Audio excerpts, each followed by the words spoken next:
Yeah, hi friends, welcome to Vikakarla channel.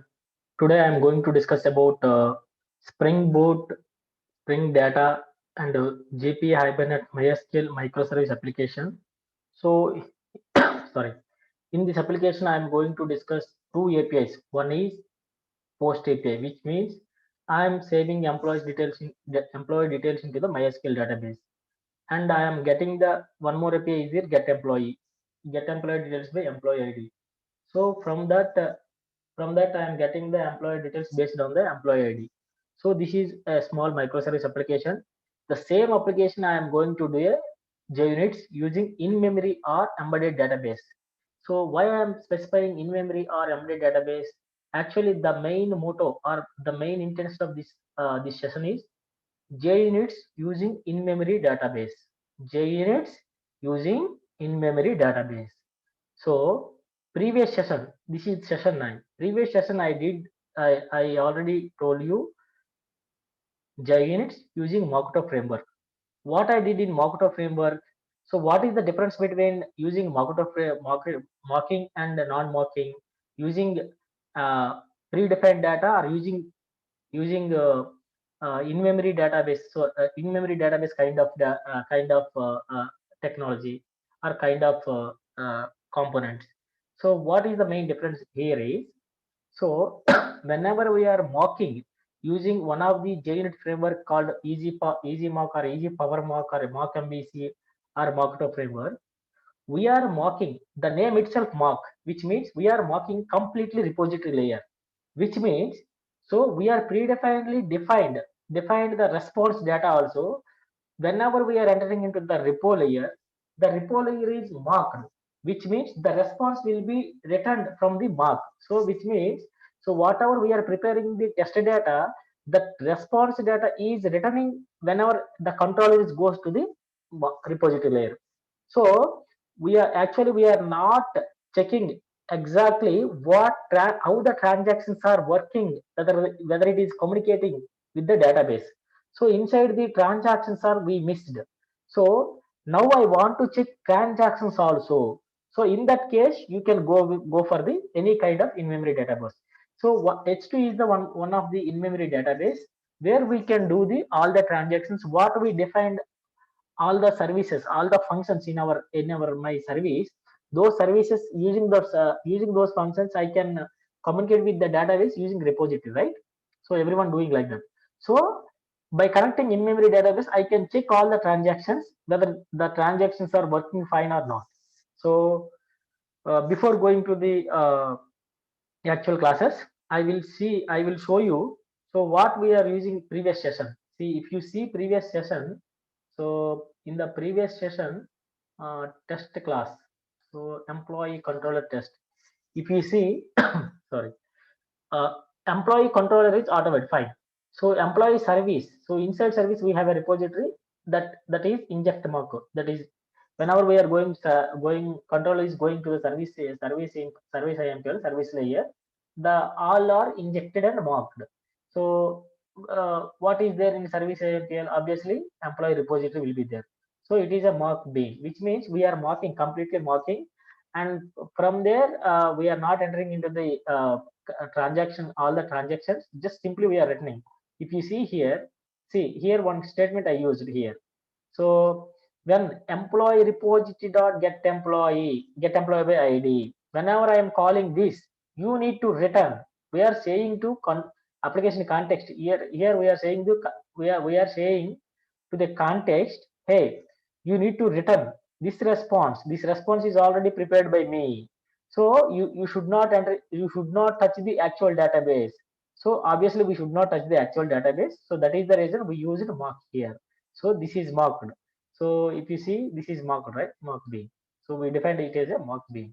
So that is the reason the response will be returned when the controller is entered into the service simple. If you see here, if you see here, so one second, I will come back. So the service simple, service IMPL. See, whenever the controller is coming here, it will not execute the actual method here. So whatever we are returning from the whatever we are returning from the test data file, test data, this test method, that response will be returned. So this is what happened in a whenever we are using a mock to related framework, or mock whenever we are mocking. So I don't want to mock the repository layer. I want to check whether it is my repository is working for all the transactions or not. So now you go to, for that kind of situation, you go to in-memory kind of database. So we have a in-memory kind of databases, like HT is the one in-memory database. For that, we need to have a H2 database dependency here. So remaining all are same as previous example. So now, so I can close this form.xml also. Simply you can add a in-memory database, and the scope is the test scope. Fine. Now see the properties. So if you see the properties, test properties, where the test properties are there, obviously resource under test, resource under test. So application, I can mark that properties. So here, sorry, Spring data source URL JDBC H2 mem means in memory database. So testDB, the some test database. So username and password, which is by default it is taking like this, and driver is the H2 driver, and dialect is the H2 dialect, which means whatever we are writing the SQL queries, which will convert into the H2 database understanding syntaxes. So that for that reason we need a dialect. So, and also we have a data.sql is the one one script is there, SQL script is there. So in the script, I defined employee table, as well as I inserted some test data here. So what is the test data? 1001, 1002, 1003, some data here. So what is this data? I can show you the entity. So based on the entity is the one class, one model class, where we can define the association or relation between the these model fields as well as database columns, right? So here we have a ID, first name. This is the database column. This is the variable dependent a model. So entity. So this is last name and department, email and address. So based on the entity fields, I created a table here and I inserted some test data here. So this is what H2 database configuration. Nothing is there. One is the application data properties, mock dot properties, application hyphen mock dot properties, which is under test resources, not the main resources. So what we have in the main resource, let me see. So in main resource we have a MySQL database, and new schema 123 is the one database, one schema. So let me create the table. So once we run the application, I want to run the debug mode. So just I want to run a application in a debug mode. So if it is a debug mode, we can check line by line whether application, how the request is going to the backend, how it is saving the records into the database. Okay, 2024 is the port number. So let me open Swagger URL 2024. So this is our application. We have a two APIs. One is the post API, one is the get API. So in this post API, before saving the post API, just let me open the MySQL workbench. So MySQL is already installed in my local, so that it will automatically connect. So just I am opening the user interface. MySQL workbench is the user interface for the MySQL database. So here, so new schema 123, right? Refresh. Just I'm refreshing table. Here we have an employee table. Obviously, we will not have any records. Correct. So now I am saving a record here. So address HOID Hyderabad, India, department Java, email vkakala@gmail.com, first name vkakala, ID I'm giving just 100 or 1000. Okay, fine, 1000. So last name Kakarla. So just I'm executing this. It is saved the database it is saved into the database. Just I want to check whether record is inserted or not. Yes, it is inserted. Sorry. Just I want to get the details from the get API. So here is the get API. You know, right? This is the Swagger user interface.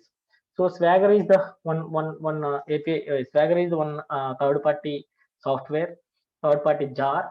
So using Swagger, we can have the user interface for our RESTful application, as well as the API documentation. You see this API documentation, we have a methods like what are the APIs we have. Those APIs it will show you very clearly. So what is the request type here? What is the response type here? So what are the HTTP codes we may get based on the response, like that. The all the documentation. This is the save API. So like that it will show you. So it is nothing but a API documentation as well as also user interface for the testing our APIs. So get API, right? So now I'm getting the employee details here. So the get employee, okay, fine. So this time I don't want to execute anything, debugging. So now I am getting a details here. So okay, fine. Now we have a we tested one save API and we tested and post API to the actual database. Now I want to test the same thing in application in from H2 database, right? So in H2 database also my repository transactions all should work. My application should work without marking anything. So at that time only, if you use in-memory database only, your application is perfectly working from the JUnits. So you can sign up from the JUnits. So let me open JUnits first. So let me stop this application so that I can run from the JUnits. So for example, uh, I already written the JUnit file, JUnit 3.3. So here, first given valid employee ID, then when calling get employee, then return the employee details. So what is the this I given 1001. Obviously we have a test data for 1001, right? 1001 we have. So let me run this first directly run this without debugging, directly run. So how we are getting the data, we will see. So application, this is running, right? So fine. So just I want to give the 1000. So 100. Are we having data in our data.sql test data? Are we having record for 100 record 100? No, right? So obviously this case should fail. So let me run again. So I'm saving this. I'm running unit class. So so so it is failing, but it is showing a green. It is passed. So why it is passed? So of course it is coming in the exception block, but we are not saying anything in a JUnit. It is failed. So if it if it is executed exception here, it should be fail, right? So we need to mention fail here.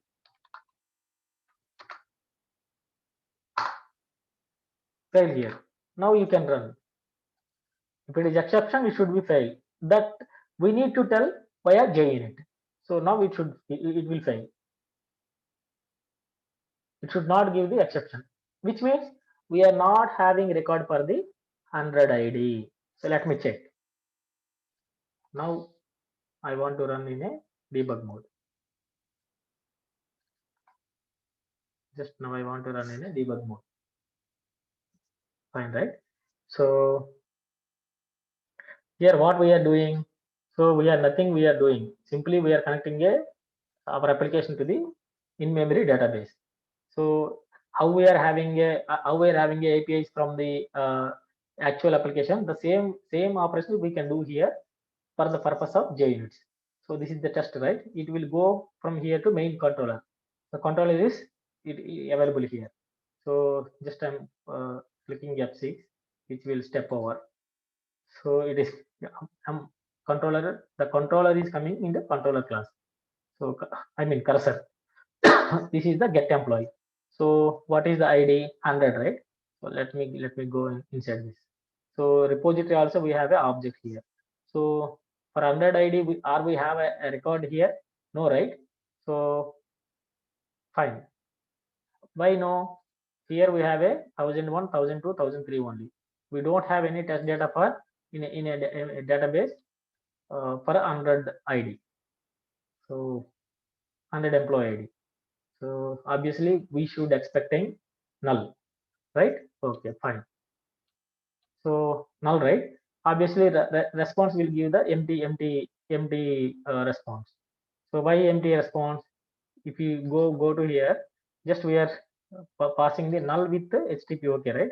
So obviously if it is null, it will treat as an empty. So that is the reason we are getting an empty response entity, right? The response is empty, which means the body is null. So body is coming a null. So response is coming, something is response coming, right? It is coming. The status code HTTP, okay. Why? Because we are sending HTTP, okay, explicitly here. So come. So now obviously we will get the exception here. Why? Because we are converting employee details here. So response will come response body. From that response body, we are converting as a string, which is a JSON, right? JSON string. From that JSON string, we are converting into the employee details. If you go to here, so here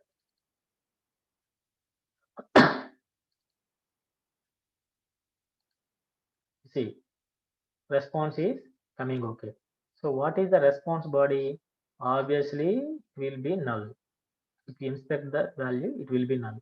So can we write null as a string? Definitely it will give the null pointer exception.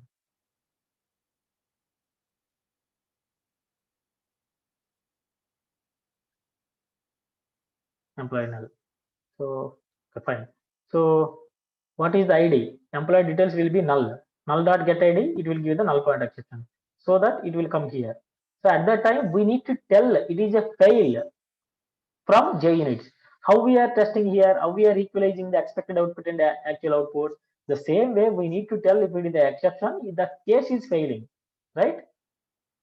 Case is failing. So the test case is failing. So it is failing, right? Now we will give the actual value. What value will actual value? Let me give the actual value. So what is the actual value? 1001. 1001 is the which is already having a data from the memory in memory database, H2 database. So let me run. Fine. So it is coming service controller class, and it is going to the service, and it is so 1001. So are we having 1001 record in actual MySQL database? No, right? We don't know. We don't have the record here. So are we having a 1000 what in in memory database? Yes, we are having. So if we have the record, it should become. So at the time, it is sensing that we are connecting H2 database, right? Obviously, we are connecting H2 database. Why? Because 1001 record is available in H2 database only, not MySQL database. So this is the proof. So we are connecting the H2 database from our JUnits. So I'm giving the response here. Obviously, we are getting a body also, body employee details, but this is an object. So if it is an object, we are converting into the using object mapper. So the purpose of object mapper is so you can convert the JSON string if it is any object, any Java object, you can convert the string. So it will be JSON string. If you see, this is a JSON string.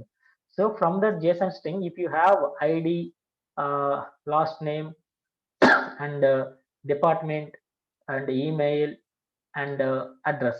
So this kind of fields, if you have any DTO or Java class, you can convert this string into the as respective Java class. So that is what here I am doing. Read value from string and type reference and convert employee object. The type of employee object you need to convert.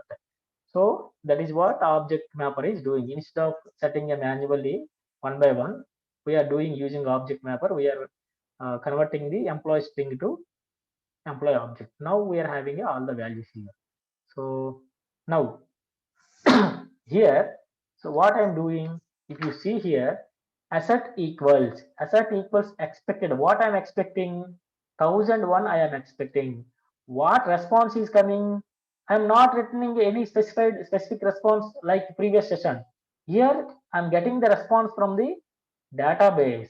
So what is the expected actual response? Actual response is the 1001. What I am expecting? 1001. Obviously it will pass. The same values, right? So I am expecting Veer. So what it is coming as a first name? Let me see. Let me see. This is also Veer. So like that for 101 record, all values we have like this one. So obviously it will pass. It will pass, right? So see, it is passed. So let me give the 100, not 100, 1000. So 1000 is available in MySQL database, right? MySQL database. Let me check. Second type reconfirming. It is connecting with the H2 database only, not the MySQL database. So let me check once again. So, oh, okay, okay, fine. I'm getting a second here. Okay, no issue. Here, right? Fine. So let me go through here. So what is employee ID? 1000. So are we having 1000 record in MySQL database? So are we get the database record from the database employee repository from the database? Well, no. Why? Because we are H2 database connecting, not the actual database. Why? Because we are the controller. The controller is coming from the JUnits, not coming from the actual application. So that is the reason it is connecting test resource. The all the properties are executed where we are defining in the test resource. In the test resource mock.mvc application. This is the H2 database only. So H2 database only it is connecting. So the proof ID 100, ID 1000 here. So 1000 ID we have a record here. So in are we having 1000 record 1000 ID 1000 ID for 1000 ID are we having record here? No, right? Obviously we will get the null here. So obviously we will get the null here, correct. So this is the proof of we are connecting H2 database. So again it will give the null only. Employee data will give the null only. So it is giving exception only, but it will pass. We are not putting the fail, right? So it will pass here. So even though it is fail, we are not saying a fail. It is fail if it is comes into exception class. It is failing. So we need to tell through JUnits. See, if you see this fail, it is coming from JUnits only. You see the class, the main class, JUnits only, right? So if you see the import is also from the JUnit. See, you expand this is asset file, right? So you need to enter file here. The same way. I'm having 3 records, right? So for the 3 records, I written 3 positive test cases. I'm getting the record, third record here. I'm getting the second record here, 1002 here, 1002 here. So let me run. I want to show you the failed case, right? So here 1001. So just I want to run all the test cases here. If you want to run all the test cases, simply you can run the on top of test package, main package, you can run the all test cases at a time, JNet. So obviously, 2 test cases will be passed and 1 test case will be failed. That is 1000 record, right? Why it is record? Why it is failing? It is giving a null pointer exception. Why it is giving a null pointer exception? For 1000 ID, we don't have a record in a H2 database, right? So let me change. Let me change 1000 not 2. Obviously, the JNet will be it will be passed. So let me run again.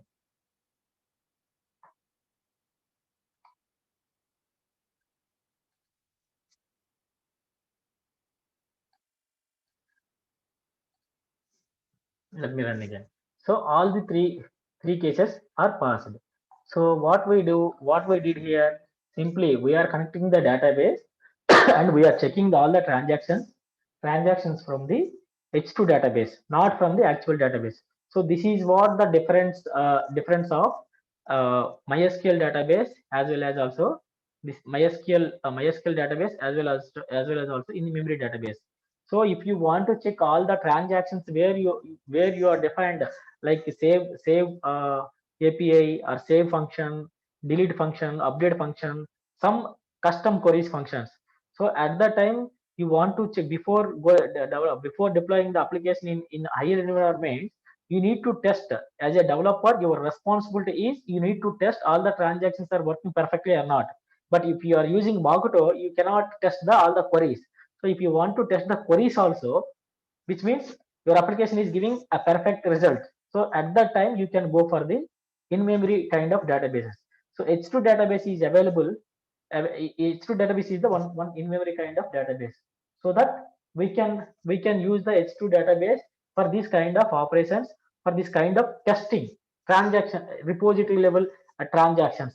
So database SQL query level transactions. So at that time only your application is 100% tested from using JUnits. So this is what this session. So next session we will have very soon. So thanks friends, and you can subscribe, you can like and share and subscribe my channel. So I am giving Git this code in this YouTube description of this video, and I will I will give the my GitHub repository. This project will be I am giving a free of cost, friends. I don't want to charge anything. Let me uh, push the code into the GitHub. So I think I pushed the code. Okay, yeah, I pushed the code. Okay,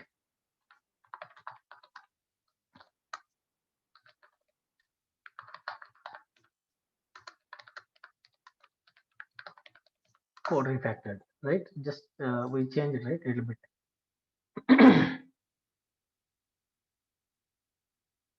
Yeah. So this is what the link. I will share you this link in my YouTube my video description. So thank you very much, and you can like, share, and subscribe my channel for future more videos on Spring Boot microservices, as well as I will upload the next videos also, like related to 2021 roadmap. I already given you, right. So I will come the next video in. I am doing the videos in parallel. This is related to Spring Boot microservices. So I'm my next video will come to Apache Ignite. So caching related video I'm doing very soon. What is Apache caching, Apache Ignite? So what is cache? How we can use cache? What is the purpose of cache? So why we need to choose Apache Ignite rather existing caches like Redis?